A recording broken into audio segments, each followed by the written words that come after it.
كبراتن فوراتن بيت سفر برودكشنز حنقنيكم كما يتخون لهم لو معلتي تعزيز فكرون زخبرون باستر قويتهم نتا مجمري قد محجي العلنا زنبر نازا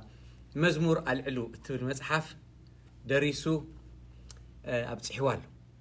ناي حقي انكو حقو سكا خبلو فتو بزحات معاسيات وص تبلو نيركم نهلت ادالي والو دحلف سمون ابدالاس نزيا مهيروان يرو نزمرت كلنا تاكيبنا بزنبرنا لو ناي سمين امريكا اغلغيلونا تحيد مالومي نيوستن مسيو نتا مصحف كزرغح سلازخونه موقاله محتت انت نقبر بزبل حساب لومي عدي ميلخ كابزا مصحف قال حسابات كهبنا كل خاطكم دما نزي مصحف غزيكم كتنبوا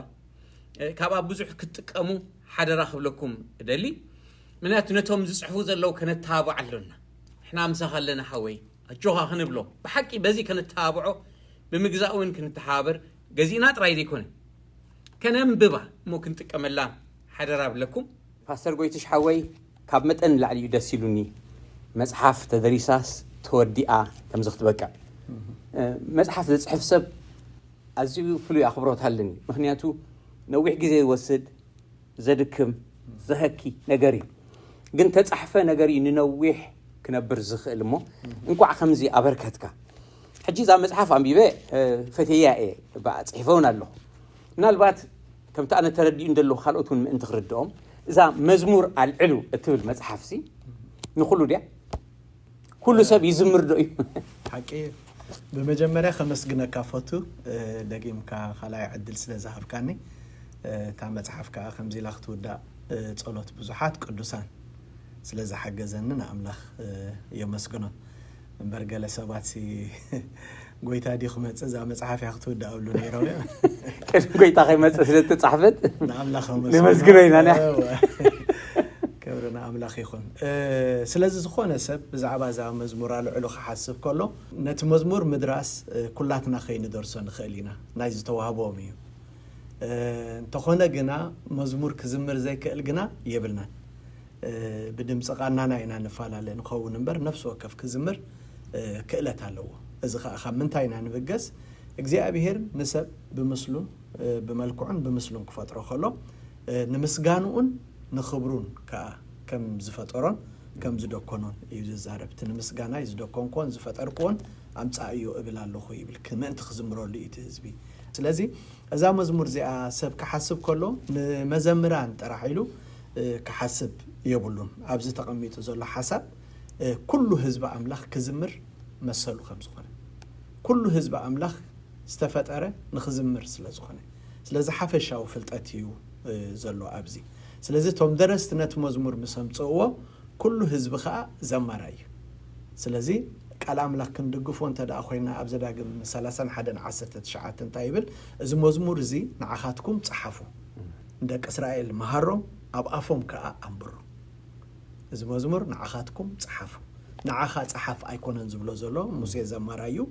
قلنا نعخات صحف أيكون نزبلو زلو نعخاتكم صحفوا سلازي توم درستي أكن دانا يوم صحفوا كلها هنا كين درس نخيلينا كلها هنا كين صحف نخيلينا نجرجن توم درستي نخلاتنا يوم صحفوا أملاك كم كال كل عينة أقل قلت نمزمور نزمراي دراسي كهب كله محبرنا رأي يذهب أب أفهم أقمط أمه أتوم زمرت خا أب أف نفسه وكف يقمطه سلازي كين درس نخيلينا كلاتنا جن كنزمر نخيلينا مغنياتك زي أبير كم تعقدي مزبول كوخا نمسجانون نوداسيون دوكين الناس لازلو أبتوشتنا ناي مزمور صندوق على لانك على أبتوشتنا ناي دهاي ذهب صندوق على ناي مزمور سلازي نفسه وكفسب كزمر خيلي سلازي أبيتك زي أبير نمتس زمرت خزمورو كنسمع زي كونس نحنا كنزمرين لنا نمتس أتوم زمرت بيت إسرائيل كم تذكرهم نتهزبي يعدمون يرم يوم أفتح مزمره نعو نجزي أبهر مسايكونكم أعبيوه يبلو 5 نورو نرجع بعد نقص إسكياس حجة حدا خبطهم زمرتي انتهي له مسيلك كاب 3 شمونتن إساياس نمزمري أبيت جزي أبهر بمسنقه كنزمره إنا نمزمري كنزمره إنا إذا بسبرتي تاي مالتيو دراسة صحفهم بر أم مزمر مسمعة نتمحبري سلازن مزموري كنزمرو إنايلو سلازن أم محبر كم تسأكله يزمر الالتاو وسخلو موسيقى وسخلو تقعيتي وسخلو وخعتاي وسخلو كله بتي نجزي أبير زتردو بلبو بستنكفو يدمقه مالتي سلازم مزمور كزمرو زمرو خنرأ زي كنا نمتنا بيت جزي أبير نحنا خا كنزمر لنا سلازم أبي جزي أبير زي أكل متيخا زمر زبهات زي بالكهتكم تصبع يكون سلازم تي حفشة ونايزة متحفسي ولا تي هزبي أملاخ كمان نبعلو مس مزمور زتتحزن جرا لوه مفتقرو مخنيات مفتقرو أب حدش كيدان خون أب بولي كيدان نسي أب كم خا فيليب خا خميز ولنا تي نوداسي خبرو استفدركم يبلنا سلازم كل سب كدرسن كزمرني زي كل أمبر كزمر يخيل إذا حسب ناي حق يدسبل እግዚአብሔር አምላክ ይባርክካ ሞራብ ተخليت حتى دوخ خيد إذا مزمور كتصحف له ويكسند له تبل حسب ناي حق فتيه له أبقى قال أنت تبلنا كم يجرنا إنا خنصحفو زقبا كم يجرنا إنا خنصرحو زقبا مزمور اسكي قال تبلنا حج انتايو مزمور بقندو نمنتايو እግዚአብሔር ዝብል ዝህበካ ኢልና ክንሓስብ ከለና አምላክ እንታይሉ ንምስክር ما انت خخونني ኢሉ مزمور أمانجو እግዚአብሔር أمانجو ህዝብ አምላክን حولت እዩ እቲ እግዚአብሔር በብግዚኡ ዝገበሮ ምስ ህዝቡ بمصحف مزمور بمدراس مزمور أملاك وهاب خوينو مزمور ناقبله እቲ ዝኽሪ እቲ ዝተገብረ ግብሪ ካብ ኣፍ ዘርኦም ህዝቢ እግዚአብሔር ምእንቲ ኸይርሳዕ ንዓኻትኩም ጽሓፉ ኢሉ ስለምንታይ ይጽሓፉ ኢሎም ኢልካ ሕጂ እንድሕሪ ተመሊስካ ሓደ ልብቲ ህዝቢ ሪኦ ነይሩ እግዚአብሔር ከነአን ምስ ወረሰ ከም ዝሰድዕ ኣምላኽ ከም ዘይስዕብ ይሪኦ ነይሩ ተኾነ ግን እግዚአብሔር ከዓ ክንደ ዓበይቲ ግብርታት እንዳገበረ ስለዝመፀ ባሕሪ ምስ ተሳገረ ኣዘሚርዎ ኣብቲ ማዕዶ ኣብቲ ክነጆ ዮርዳኖስ ከዓ ዝቃል ዝኽነገሮ ከሎ ከዓ ንዓኻትኩም መዝሙር ጽሓፉ ኢሉ ከዓ እንደገና ካልእ መዝሙር ምክንያቱ ክሳገር እዩ ስለዚ ልክዕ ከምቲ ኢያሱ ናይ እምነ ሓወልቲ ዝገብር ዝነበረ ሙሴ ከዓ ናይ መዝሙር ሓወልቲ እናገበረ እዩ ዝኸይድ ነይሩ ስለዚ መዝሙር ሓወልቲ እዩ ንእግዚአብሔር ኣብቲ ዘመንካ ዝገበሮ ነገር መታን ከይርሳዕ ኣብታ ዘዳግም 31 ካብ ኣፍ ዘርኦም ምእንቲ ከይርሳዕ መሃሮም ኣብ ኣፎም አንብሮ ይብል ሕጂ ረኣይ ክንደይ ስብከታት ክትርስዕ ትኽእል ኢኻ ብዜማ ብግጥሚ ዝተቐመጠ መዛሙር ግን ናይ ቀደም ክንዘምር ንኽእል ኢና ሕጂ ናይ ቀደም መዝሙር ዘምር ክብለካ ኽእል ከይረስዓካ ብዙሕ መዛሙር ከማን ክትዘክር ትኽእል እቲ ስብከት ዝበሃል ግን ምናልባት ክርስዕ ኽእል ስለዚ ዜማ ገይሩ ኣብ ኣፍና ዘቐምጦ ሓንሳ እንብሎ መታን እቲ ግብሪ እግዚአብሔር ኩሉ ግዜ ምእንቲ ኣብ ህይወትና ምእንቲ ኽእል እዩ ስለዚ እግዚአብሔር ከም ምስክር እዩ ዝጥቀመሉ ዘሎ ተረዲኻኒ ከም ምስክር እቲ መጽሓፍ ስለዚ ኣገዳሲ እዩ ሕጂ ኣብኡ እቲ መዝሙርናኸ እንታይ ክሕዛሎ ክጽሕፍ እንተ ደኣ ኮይነስ እንታይ ክገብር ይግባእ ንብል ኦኬ ሕጂ እንታይ እዩ እቲ ኣብቲ ትሕዝቶ ናይታ መዝሙር ኢና ክንመጽእ ሕጂ ኣብቲ መዝሙርና ዘለው ባእታታት ሰለስተ እዮም ሓደ ትዝምረሉ ዘሎ እግዚአብሔር ነቲ መዝሙር ነቲ ዝበሃል ዘሎ ምስጋና ክኸውን ይኽእል ምውካል ክኸውን ይኽእል ምህለላ ክኸውን ይኽእል ለማኖ ክኸውን ይኽእል ውዳሴ ክኸውን ይኽእል እቲ ተቐባሊ ናይቲ መዝሙር ሓደ ባእታ እዩ ኣብቲ መዝሙርና እግዚአብሔር ኣለዎ እግዚአብሔር ዘይብሉ መዝሙር ክህሉ ይክእልን መዝሙር 23 ረአዮ እግዚአብሔር ጓሳይ ይብለካ መዝሙር 18 ረአዮ ወእግዚአብሔር ኃይለ የፍቅረካ ይብል መዝሙር 53 አምጻዩ ወአምላኽ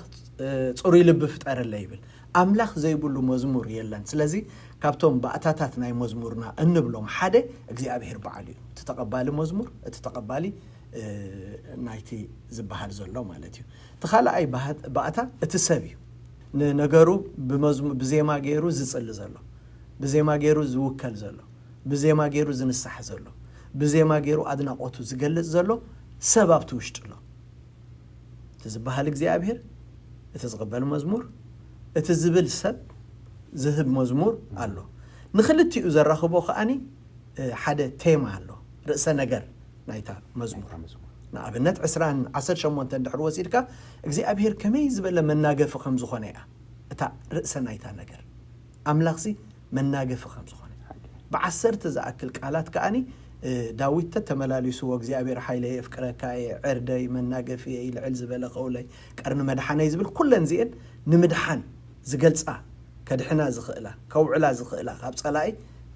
قالات يمريصو ابزيا دريسو زلو ስለዚህ እግዚአብሔር አሎ ሰብ አሎ እንደገና ኻታ ቴማ ኻታ ርዕሰ ነገር ናይታ መዝሙር ንአምላኽን ንሰብን ተራኸብ ዘላ መታን ክትገልጾ ነቲ ትብሎ ዘለኻ መታን ክትገልጾ ነቲ ትዝምረሉ ዘለኻ እግዚአብሔር ካብ ብዛዕብኡ ወፂእኻ ንዕኡ ምፍላጥ ብምፍላጡ ምዕባይ ክንድምንታይ ንዓኻ ክገልጸካ ክንድምንታይ ቅርበትና ክውስነይ ክንድምንታይ ፍልጠትና ክገልጸይ ክውስነይ ይውሰን بحق ብዛዕባ ዘይፈልጦ ሰብ ክዛረብ ኣይክእልኒ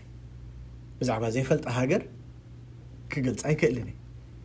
ንሓደ ነገር ክትገልጽ ፍልጠት ናይቲ ትብለሉ ዝትዛረበሉ ዘለኻ ነገር ወሳኒ ሕጂ ንእግዚአብሔር እንዲና ንብል ዘለና እወ ንዝምር ዘለና ግን ንገልጾ ኣለና ዶ ናይ ብሓቂ ሕጂ ተዓቕምና እዩ ዝርአ ማለት እዩ ኣብቲ መዝሙርና ዓቕምን እግዚአብሔር መፍላጥና ኣብኡ ክግለጽ ክንድምንታይ ኢና ንፈልጦ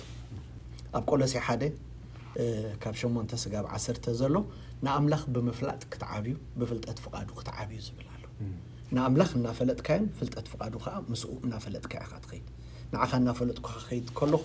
ንዓኽ እስኻ ትፈትዎን ትጸልኦ እናፈለጥኩ ይኸይድ እቲ ቅርበት እዩ ዘምጾ ማለት ስለዚ እዛ ናይ ቆሎሴ ንኣምላኽ ፍለጥዎ ጥራሕ ደይኮነ ፍልጠት ፍቃዱ ከዓ ምስቲ ንኣምላኽ ምፍላጥ ፍልጠት ፍቃዱ ከዓ እንዳተረዳእካ በዚ እንዳዓበና ከይድ ከለና ንእግዚአብሔር ባህ ነብል እንኸውን ሰባት ኢና ንኸውን ስለዚ ክንደርሶ ከለና መዝሙርና ዓቕሚ ፍልጠትና እዩ ዝግለጽ አቦ እቲ ዘድልየና ነገር ሕጂ እንታይ እዩ እቲ ንኣምላኽ ምፍላጥ ብቅዱሳት ጽሑፋት ከዓ ንዓበኻ ምኻድ ናይ ጸሎት ህይወትካ ከዓ እናወሰኽ ኸይድ እናዓበየ ኸይድ ምክንያቱ እቲ ክንፈልጦ ዝደለና እግዚአብሔር ኣብ ክልተ ኢና ንፈልጦ ብጽሑፋቱ ቃላቱ ንፈልጦ ካልኣይ ከዓ ኣብ ጸሎት ከዓ ርእሱ ስለ ዝገልጽ በዚ ክልተ እትዓቢ ነፍሲ ክትህልዎ ኣለዎ ብዛዕባ ሓድሽ መዝሙር ምድራስ ከምቲ ኢልካዮ ዘለኻ ክደርስ ደለኹ ክንደርስ ደለና ንክንደርስ ዝድግፈና ወይ ዝሕግዘና ነገር እንታይ እዩ ምበልካና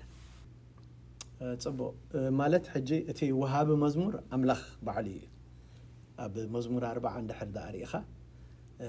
ሓድሽ መዝሙር ምስጋና ንኣምላኽና ኣብ ኣፈያ እምበረ ኣትብል ኣብ ኣፍና ዘምብሮ ወሃቢ መዝሙር ሓድሽ መዝሙር ኣምላኽ ባዕሉ እዩ እዮቡን ከምኡ ኢሉ ኣሎ እቲ ዝፈጠረኒ ብለይቲ መዝሙር ዝህብ ኣምላኽ ኢልዎ ኣሎ ማለት እዩ ወይ ከዓ ተዓንቱ ኣቐዲምና ዝገለጽናያ ዘዳግም 31 እውን 19 እዚ መዝሙር ዝንዓኹም ጽሓፉ ክብል ከሎ ኣጽሓፋይ ምንጭ ድርሰትና ባዕሉ እግዚአብሔር ከም ዝኾነ እዩ ኢና ንሪኦ ሕጂ ዝኾነ ዘማሪ ከምቲ ኣቐዲምና ብዙሕ ግዜ ተዛሪብና ኣለና ብፍልጠት ቃል ኣምላኽ ተዓቢ ነፍሲ ክትህልዎ ኣለዋ ዘማሪ ክዓቢ ክኽእል ኣሎ ብቃል ኣምላኽ ፍልጠት ምክንያቱ እቲ ምንጭ ድርሰትና ወይ ከዓ ናይቲ ሓድሽ ድርሳናት ደራኺ ዝኸውን እቲ መልኣት ቃሉ እዩ ኣብ ቆሎሴ 3 ምዕራፍ ካብቲ 16 እንድሕር ዳሪና ቃል ክርስቶስ ብኩሉ ጥበብ መሊኡ ይሕደርኩም እዩ ዝብል እቲ ቃል ክርስቶስ እንተደኣ ብኩሉ ኣባና መሊኡ ሓዲሩ ሽዑ እንታይ ንገብር መምዓድ ይኾነልና ብመዝሙርን ቅኔን ብመንፈሳዊ ድርሰታት እንታይ ክንገብር ንኽእል ክንምዕድ ንኽእል ከነስተምህር ንኽእል ካብ ምንታይ ዝተበገሰ ካብቲ ዝሓደረና ፍልጠት ቃል ኣምላኽ እታ ናይ ኤፌሶን 5 ምዕራፉን ቁጽሪ 19 መስለኒ መንፈስ ይምላእኩም ከዓ ኣብኡ ኣላ ስለዚ መንፈስ ምስ መላእና ድርሳናት ይኾነልና ምቅናይ ይኾነልና ስለዚ እቶም ክልተ ናይ ድርሳናትና ደረኽቲ ዝኾኑ ዘለዉ ሓደ መልኣት ቃሉ እዩ እቲ ዝሓደረ ቃሉ እቲ ካልኣይ ከዓ ናይ መንፈስ ቅዱስ ምትንካፍ ብመንፈስ ይምላእኩም ክብል ከሎ እቲ ዝመልአ ቃል በቲ ዝመልአ መንፈሱ ኢና ነውፅኦ ማለት እዩ ሕጂ መዝሙር 45 ንርአያ ካብ ልበይ ጽቡቕ ነገር ይግንፍል ኢሉ ምግንፋል መልኣት እዩ እቲ ዝመልአ እዩ ኣብዛ መዝሙር እዚኣ እዚ ዘማራይ ዳዊት እዩ ብዛዕባ እቲ ቅቡእ ከዓ ተስፋ ተዋሂቡ ሓደ ግዜ ኣብ ዙፋንካ ዝቕመጥ زفانو نزل عالم زنبر تباهيلو تنكيرو بزعبه ود سلومون أيقونن بزعبه قويتنا يسوسي سلازم مزمور 45 كتر خلخا نزق على زز سمعه نتزقوه له أقدمه حدا جزء قبو كم زمت حدا جزء نجوس كم زمت حدا جزء نزل عالم أبزفانو زقمت كم زمت مسفلته كابل بيت صبوا نجاري جنفليلو أيناي دي سمع كايو زملاء كايو يا خاتي جنفل شو عنتاي نمسيلك درساناتي ننجوسي إبل إلو لساني قلت أفت صحفي تايلو حجي نايم قلت أفن نايم دون قوين انتاي ديو وحزز لو كان نجار كهلو خلو قلت أف دراسة يكون يتعرفوا داوي تابزي كأس ندابة لخمان يكون نمنتاي نايت نجار بالزحك ولا النجار على سلازخ درسوا له خلو كابدك كسب نسخات تسبق وكابي أب كنافر كافسسه እግዚአብሔር حلف بصوت كاب زيت حوس كباك أملاخي النابل نقولتنا يسوسيتي أملاخي زبال زلوا أبو بتمعرف 45 يسوسي أملاخي زبلوا زلوا سلازخ خندز زأكل درسانات كمت زخا عليه كاب داويد كابتي أقدمه زسمعي ده حد زي سمعنا يبلنا ده زي يبلنا خنا متصعين خلنا منفساو نجاري مزمور منفساوي كم منفساو أبونا بتمنفسنا مس እግዚአብሔር من الرخب ስለዝኾነ ናይ ዓቅሚ ጉዳይ ኣይኮነን ናይ ክእለት ጉዳይ ኣይኮነን መዝሙር ስለዚህ ደራኽን ወሃበን ክህልው ኣሎ ስለዚህ ሓደ ዘማሪ እቲ ደራኽ ናይ ተሐድሽ መዝሙሩ መልአት ቃልን ድርኺት ናይ መንፈስን ጎይትሽ ሓወይ ሓደ ካብቲ ፍሉይ ዘለካ ጸጋ ክትምህር ከለኻ ቅልል ብዝበለ ኩሉ ብስሕብ ብዝማርኽ ጌርካ ኢኻ ተቕርቦሞ ናይ ሓቂ ደስ ብለን ዝትነግረና ዘለኻ ኣዝዩ ደስ ዘብል እዩ تحر انتاي تغيس كانيركا ابتخن مهار كلناو سلست مخوان نغرات هلوا نا اغلوت كمزي مخوان يدلي كغلغل تخوين حدا اغلغالي ناي مزمور تراي ديكون سنغالون تبل نغرات هلوا مو اذن سلست مخوان اسكي بزعبه انغله تزاربنا اتن سلست مخوان انتاين قدمي مغلغالنا كونكونو زلنا ان ززاربا زي أخا تقدمتي أبزت كنرأي خلنا شامناي معرف قدر حدا هزبي كجلجلني يخيد حدوكو تبله እግዚአብሔር በህዝቡ ቋ ከግልገል ዝደለ እንተኾነ ቀድም ግን ህዝቡ ካብ ስልጣን ሰይጣን ወይ ከዓ ምስ ዓለም ዝተተሓዘ ዓለማውነት ነገርን ሓራ ክወፅእ ኣለዎ ስለዚ ሓራ ምዃን ይቅድም ካብ ንእግዚአብሔር ምግልጋል እግዚአብሔር ሓርነትና ይዝደል እግዚአብሔር መፍትሐና ይዝደል እቲ ህዝቢ ከገልግሎ ይደል እግዚአብሔር ግን ቀድም ሓርነት ይደል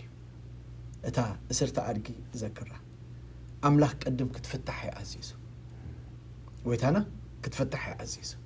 فاتحكم أم تقولي يقولوا سلازي حرنتنا يقدم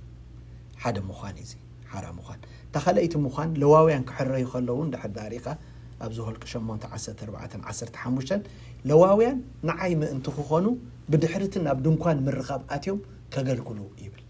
أبزخاء ناتو مخان كم زقدم كم نعوق مقلقال إذا بأفدك يا أخا أميتنا زلنا مكينة ناتكا مسكونات يعتقلقل زلا ناتكا زي كونة زي ونن كايو كم زي تتكاملو اجزي أبهير كأخجل كتكاملنا أنت دا أخوينو ناتو خجبرنا إزدلي سلازي حريت لواويان ناتي نعايم أنتو خوني أتبل نعايم أنتو خونو بدحريقها أنا بدون كان مرخاب أتيوم كقلقلو سلازي نمقلقال زقدمو إذن مزمران راح يكون أبزو خونه صفحنا أقلقلوت بوطانا هالو نقر ما قدي إذا مزمران ستقوم كله قالات كله أب كله أقلقلوت زلو إذن صاحب زو كله خم بوبو زقبو ولا ناب قدن ناي مزمران خونه يكون النتي خستايد اليوم على ده حجي نعايم أنتو خونه مسبلة إجزاء بهر بدحرتي نبدون قاد مرخاب أقلقل أبزت ساعات حرا يخونو بدحري أقلقلوني أبزو هولك ناتي يخونو معاك أقلقلو باولوس ناب 20 شعات قبرهاريات الله تكا إتا أنا زناتون زقلقلون أملاخيات كان من نعوم زقلقلو أملاخي مبالو ناتو إلو تزاري ولا إتا أنا زناتون زقلقاليو إني أتبل حجي أقلقلوتنا يقدمني نحنا نقدم ناتو إنا قدم ناتو إنا سلازي تخلقيت مخان ناتو مخانة إتا سالسيت مخان كأب ماركوس سالساي معرف 10 أكاب 10 سلسة سقاب 10 تحمش تزلوا مسؤوم أنت خونون كسبكم أنت خلقهم 10 تخل تجبرهم تبي سلازم كسبكم أنت خلقهم سي قدم مسؤوم خان كي تقبلنا أنت خلنا نقبل نخل كي سمعنا أنت كن الزارب نخل ስለዚህ እንብሎም እንት ክህልወና ንኻልኦት እንሰምዖ ክህልወና ኣለዎ ስለዚህ ዛናይ ማርቆስ ከ እንታይ ትብል ደላ ምስኡም እንት ክኾኑን ክሰብኩም እንት ክልእኹምን 12 ገበሩ ስለዚህ ቅድሚ ምግልጋል ሓራም ምዃን ናቱ ምዃን ምስኡ ምዃን ይድል ከምታ ዝበልከያ ነታ ማኪናይ ናተይ ምስ ገበርክዋ ክትቀመላ ዝኽእል ገዛይ ናተይ ምስ ገበርክዋ ክትቀመሉ ዝኽእል ስለዚ እግዚአብሔር ወን ናቱ ምስ ኮንና እዩ ክትቀመልና ዝኽእል ሞ ብሓቂ ጽቡቕ ኢልካ ኣሚጥካ ያለኻ ፓስተር ጎይትሽ ሓወይ ብዙሕ ሰብ ብዛዕባ ኣምልኾ ዝበሃል ቃል ክሰምዕ ከሎ ይክሓስብ ከሎ ምስ መዝሙር ጥራይ እዩ ዘራኽቦ ሞ እንታይ ምበልካ ኣምልኾስ መዝሙር ጥራይ እዩ ኣይክብለካ ሓደ ክፋል ናይ ኣምልኾ እዩ ሓንቲ ካብቲ ኣምልኾ ንብሎሲ ሓንቲ እያ እዚ ኸ እንታይ ማለት እዩ መዝሙር ክንብል ከለናስ ንኣምላኽ ምስጋና ወይ ከዓ ውዳሴ መሃብ እዩ ማለትና እዩ እዚ ሓደ ካብቲ ኣምልኾ እዩ እምበር ኣምልኾ መዝሙር ጥራሕ እዩ ክንብሎ ኣይንኽእልና ብልማድ እውን መራሒ ኣምልኾ እናተባህለ እውን ዝዝረብ እኮ እዩ መራሒ መዝሙር እዩ ዝብል መፅሓፍ ቅዱስ መራሕቲ መዝሙር እዩ ዝብል መራሒ ኣምልኾ ኣይኮነን ድብለካ ምክንያቱ ኣምልኾ ሰፊሕ ስለ ዝኾነ ብምስጋና ይግለጽ ኣብ መዝሙር ክመጽእ ከሎ ብምስጋና ይግለጽ እታ ትርጉማ ሓደ ግዜ ሪኣ ነይራ ኣምልኾ ንእግዚአብሔር ጥራሕ ዝውሃብ ኣገልግሎት እዩ ይብሎ ጥራሕ ኣይትረሳዕላ ንእግዚአብሔር ጥራሕ ዝውሃብ ምስጋናን ውዳሴን ሕጂ ሓደ ኣምልኾ እዩ ንኣምላኽ ምፍራሕ ኣምልኾ እዩ ንኣምላኽ ምእዛዝ ኣምልኾ እዩ ንኣምላኽ ምፍቃር ኣምልኾ እዩ ናብ ኣምላኽ ምጽላይ ጸሎት ኣምልኾ እዩ መሃብ ንኣምላኽ ኣምልኾ እዩ እዞም ኩሎም እዚኣቶም እዮም ሕጂ እዚኣቶም ክትንተኑ ክእሉ ኣለዎም ኣምልኾ ክንብል ከለና እዚኦም ኩሎም እዮም መዝሙር ግን ሓደ ካብቲ ንእግዚአብሔር ንህቦ ኣምልኾ እዩ ሕጂ በኣን ኣብዛ መጽሓፍካ ዘንበብክዋ ብዛዕባ እቲ ናይ ኣምልኾ ግዜ እንብሎ ሰንበድዩ ገለ ክንእከብ ከለና ሓደ ሓሳባት ዘድልየና ንህዝብና ክንእረሞ ዘለና ነገራት ኣለሞ እስኪ ገለ ካብኣተን ተጠቕሰልና ሓደ እቲ ብግዜ እሙን ምዃን ዝበሃል እዩ ብዙሕ ግዜ ኣብቲ ኣብኡን ጽሒፈ ያለኹ ቀደም ሰማዕኹ ኣኼባ ሓበሻ መዓስ ይጅመር ኩሉ ምስተኣከበ መዓስ ከይውዳእ ኩሉ ምስተዛረበ ኢሎም ይብልዎም ኣቦ ሕጂ እቲ ጉድለት ክልተ እዩ ሓደ ተዓዳሚን እቲ መራሒ ናይቲ ኣኼባን ኣብ ግዜኻ ዘይምጅማር ኣብ ግዜኻ ዘይምርካብ ብንባዕልኻ እየ ድብል ዘለኹ እቲ ዝዓበየ ነቲ ውድቀትና እዩ እቲ ካልኣይ ከዓ ትዕዱም ሰብ ከዓ ኣብቲ ሰዓት ክመጻሉ ዝግብኦ ሽዑ ካብ ገዛ ምብጋሲ ሓደ ግዜ ካብ ዝተበገሰ መተኣኻኸቢ ዝመስሎም ኣሎ መዝሙር እዚ መተኣኻኸቢ ሰብ ክሳብ ዝእከብ መጻንሒ ዝመስሉ ኣሎ ግን ትፈልጥ ኢኻ እታ ቀንዲ ዋና መእከቢና ካብቲ መእከቢና ሓደ ምዝማር ንቅዱስ ስምካ ምእንቲ ክንውድሶ ብምውዳስካ እውን ምእንቲ ክንከብርሲ ኣታ ኣምላኽ ምድሓና ካብ ኣሕዛብ ኣናግፈናን ኣኻኽበናን በሉ ኢሉ ክንብሎ ዘለና ኣክበና ኢልናስ ክንልምኖ ዘለና ንኣምላኽ ክንጽልዮ ዘለና ንምንታይ ንቅዱስ ስምካ ምእንቲ ክንውድሶን ብምውዳስካ ምእንቲ ክንከብር ሕጂ ምኽንያት ምእካብና ሓደ ምዝማር እዩ ሓደ ግዜ ንሪኦ ክትሪኦ ከለኻ ግን መተኣኻኸቢ ሰባት ክሳብ ዝመጽእ ሰዓት መሕለፊ ጌርና ንወስዶ ኢና ግና እቲ ዋና ቤት ግን ኣምላኽ በዓሉ ግን ክልተ ምስተኣከብና ወይ ሰለስተ ከም ኪዳኑ ኣብ ማእከልና ኣሎ ሓንቲ ኣብኡ ከተንብብ ኢኻ ንጉስ ምስ ኣተወ ብድሕሪኡ ዘይ ምእታው ትብል ኣላ ኣብኡ ጽሒፈ ኣለኹ ኣብ ኣስመራ ከለኹ ኣብ መራሕ መኪና ናይ ሓደ ኣምባሳደር እየ ነይረ ን10 ዓመት ዝኸውን ሕጂ ፕሬዚደንት ዘለዎ ዕድመ ወይ ዝዓደሞ ወይ ከዓ ንሱ ዘለዎ እንተ ደኣ ኮይኑ لبوا يزبزح علي كي تدون كلهم معلتي بدحر بريزيدنت خاطو ايدلني يبلن نيرو نعاي كبرت هيكون يبل نيرو لو مخندينا غوباي ناسي سبات نتخم سب كندز زاكل كبري رايو ترى لها نحنا جن كندينا نقص مساعته بدحريو ناتو ابقى الاملاخ عاقين كون ممصا كله كم زصبو زغبر زلو تقال ستت هاي بلاني لهم لك عب تقال زموصو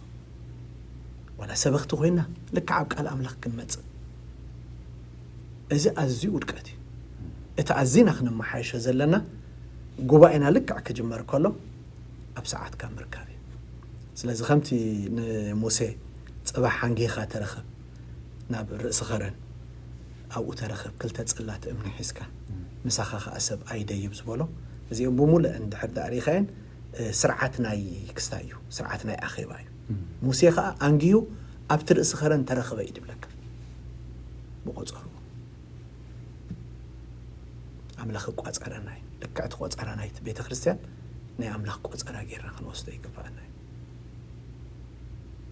ስለዚህ እቲ ብግዜ እሙን ምዃን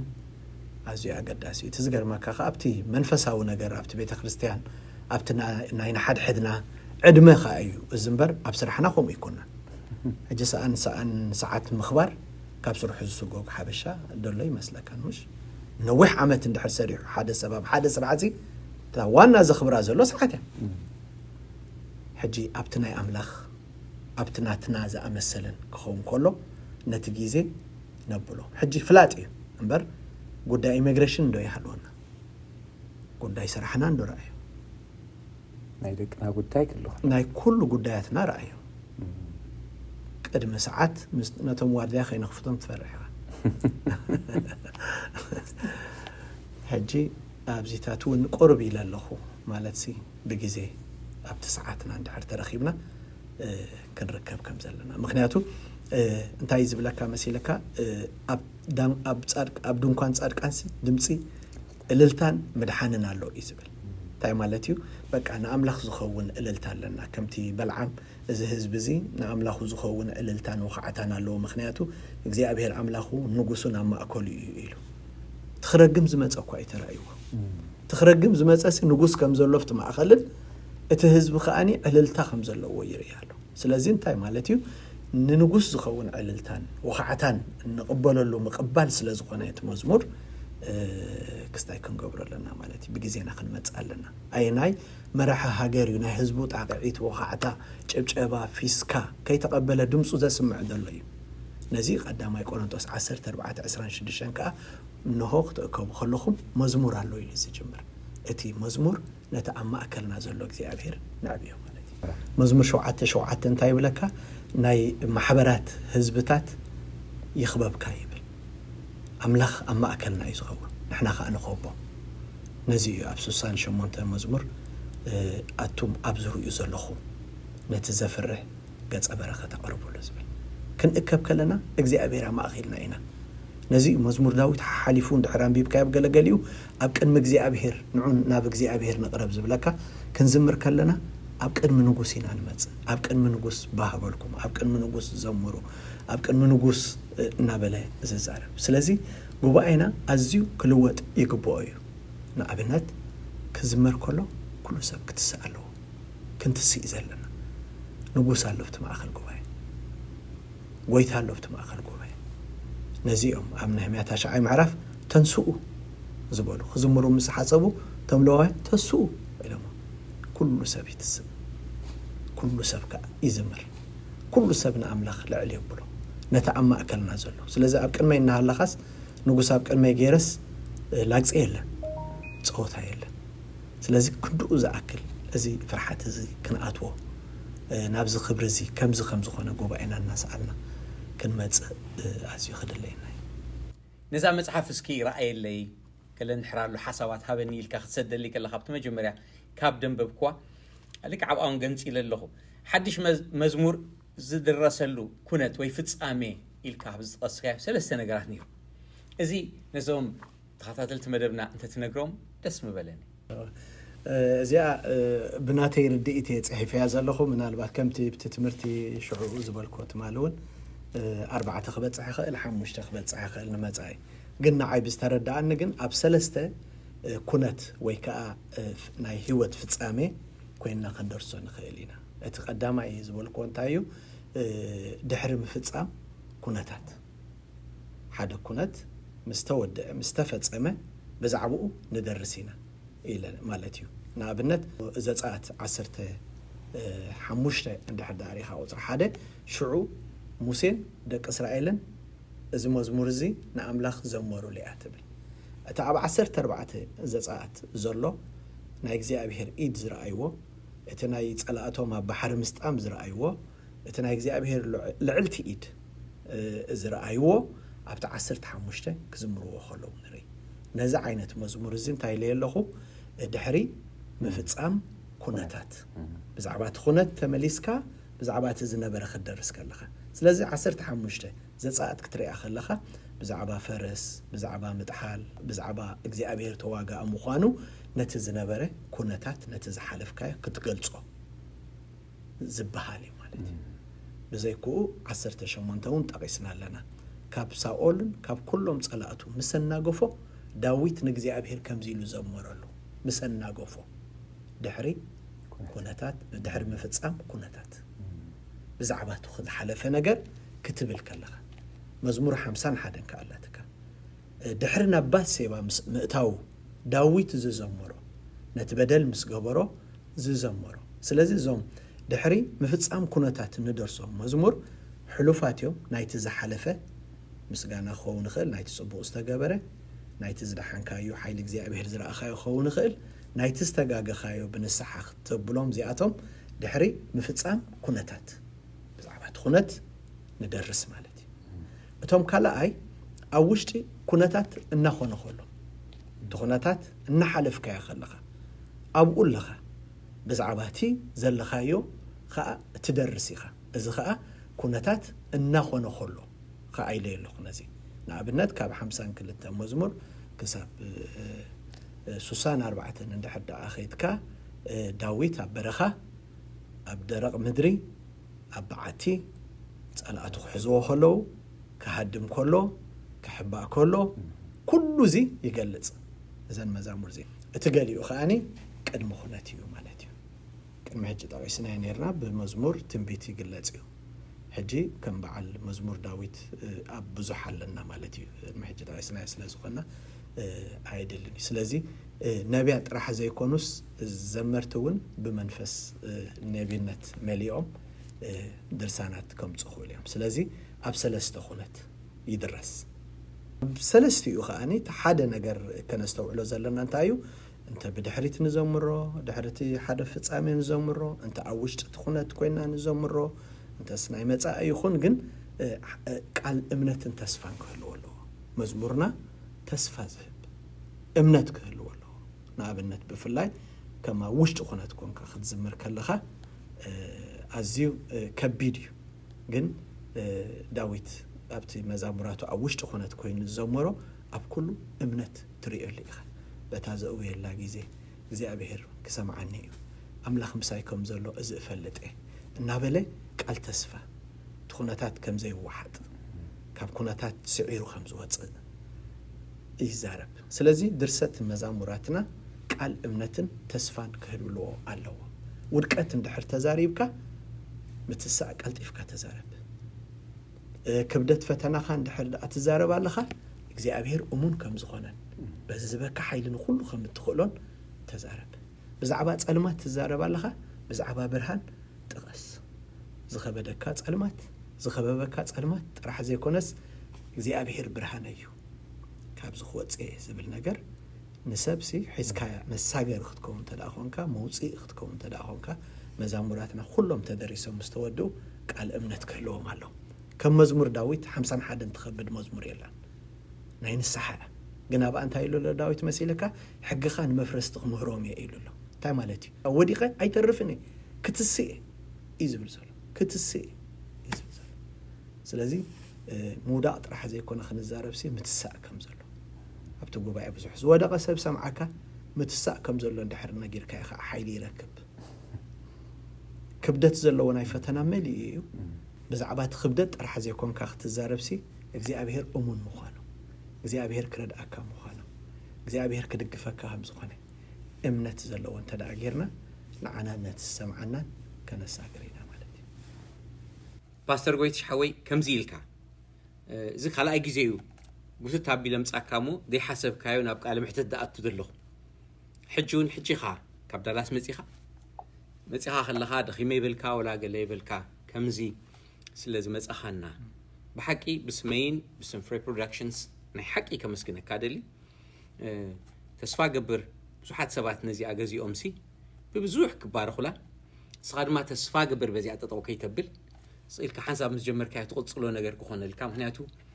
ብዙሕ ዝቕዳሕ ኣለካ ንህዝብና ብከምዚ ቀሚጥካሉ ንጀነሬሽንስ ንትውልዲ ክኸውን ዝኽእል ነገር ስለ ዝኾነ ኣጆኻ ክብለካ እደሊ ተኸታተልቲ መደብና ድማ ኣዝና ነመስግነኩም ከምዚ ኢልኩም ምሳና ስለ ዝፀናሕኩም بخلهم تدقفوا ونأمن بحكي እግዚአብሔር አምላክ ይባርክኩም بدحن ቀን ይልና ሎ ማዓልቲ ድማ ካብዚ እንሰናበተኩም